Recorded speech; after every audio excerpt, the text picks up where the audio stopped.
as tributes pour in over the shocking loss of Brandon Blackstock, as have new details about his relationship to Kelly Clarkson, along with new clips that just show how strong this woman truly is.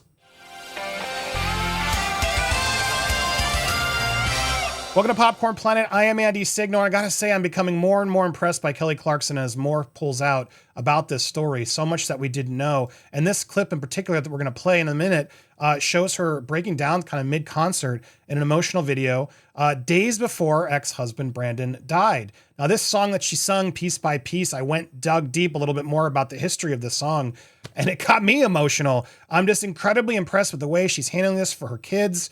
And I'm not sharing this information to try to shame this guy. I'm actually want to ask this. This is headlines everywhere, by the way. Every major outlet is running with this story today. And I of course, I salaciously looked at this like, what? But then I'm also like, why? Is this anybody's damn business? And is this fair to do? And the fact that Kelly was also not mentioned in his new obituary, should she have? I want to present what the big story is today. I want to get your thoughts on whether you think this is a big deal or not. Here's what the main new news today is: that Brandon Blackstock's soulmate, Brittany, worked as Kelly Clarkson's production assistant, moved to Montana with him in 2020. So the details here is Brittany Marie Jones was identified in his obituary as partner in life and business, worked as Clarkson's production assistant in Nashville from 2016 to 2018, according to her LinkedIn. In December 2018, she transitioned to an executive management assistant, a role for Blackstock, but still assisted the day-to-day artist schedule for Kelly, according to her profiles. 2 years later, in 2020, the same month Clarkson filed for divorce, Jones became an executive assistant for this Montana ranch that Brandon then took over. Rep for Clarkson didn't respond to comment, but this is now having a lot of people go, well, what's going on? The obituary, which we have here, is actually really beautiful. And again, I want to focus on tribute to this man as well, because he's got 4 kids. Super tragic. I realized he was also married to someone before Kelly, and she speaks very eloquently. Here's a photo of him with their kids and his ex-wife's new husband and their new child. It's nice to see this kind of thing. And again, I don't want to paint negative pictures of this dude. As his obituary says here, he was a cowboy, gentleman, would take his hat down and to say hello, and he was strikingly handsome. And if you failed to notice, he was always happy to remind you.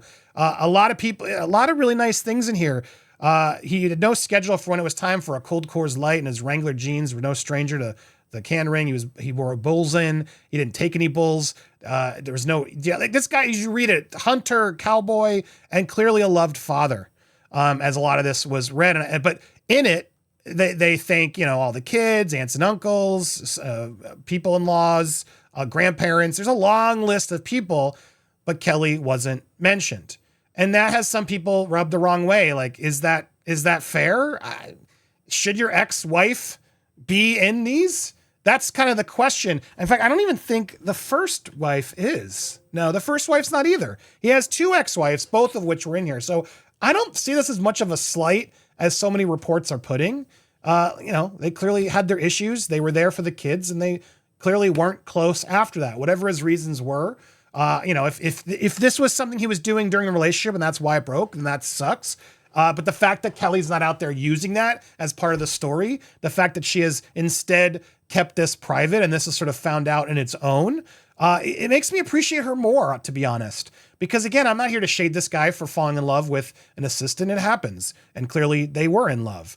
What I really want to focus on is the fact that throughout all of this, just if that was true, just how much more I respect this woman, Kelly Clarkson, in the way she's handling it all. It's amazing. And it's also really, truly heartbreaking as we get into the song she's about to break down for. And in fact, let's go straight to that, because she's just super sad because of her own, loss of her own childhood, because she's so estranged from her father, who picked up and left from her. And so she has the same heartache for her kids, because no matter how much she had these issues for her father, as I'm learning through reading more about this case, she always, through the divorce, rather, losing her kids' father, she didn't want them to lose their father.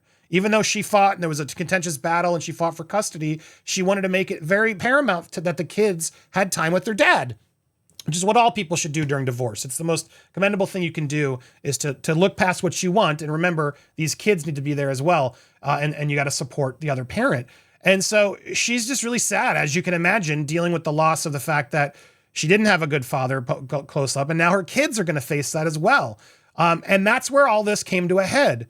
She sung this song, Piece by Piece, which is a song she wrote, which if you look at the lyrics to Piece by Piece, which I have right here, this was a song she wrote sort of calling out her estranged father who left her, but then lifting up her husband who was not like her father.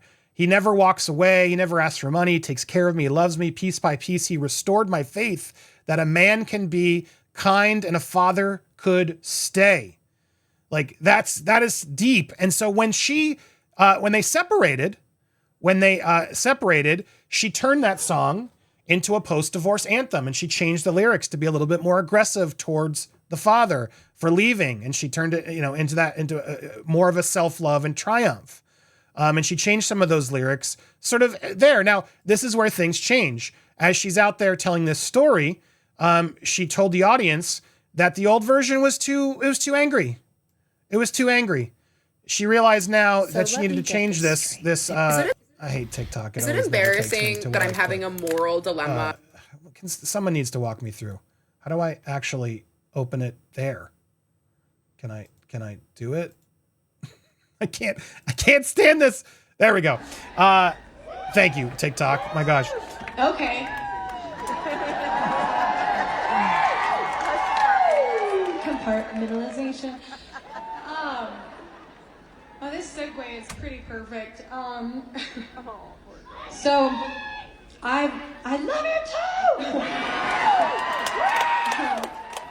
This next song, I've never rewritten a song more, and I probably never will.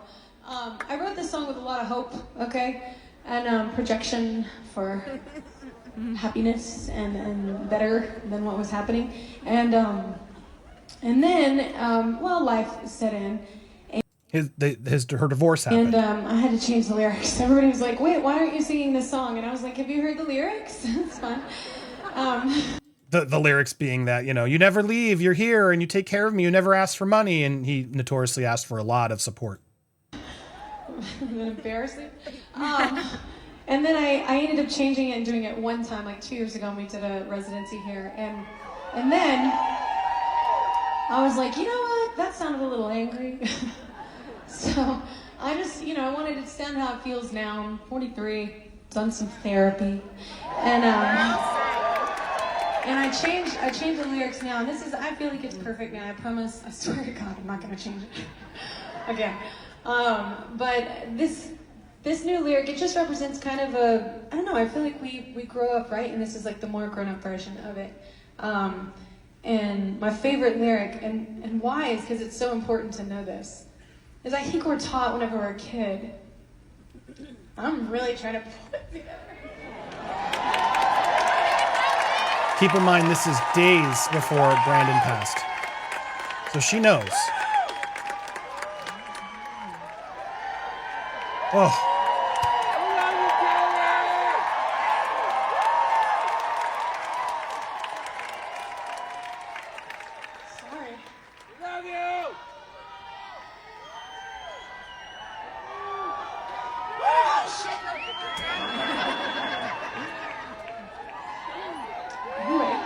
Yes, let's make it happen.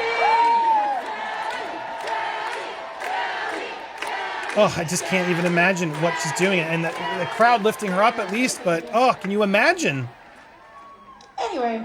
And you got to be a professional. Screw it, let's just sing it. This is Piece by Piece.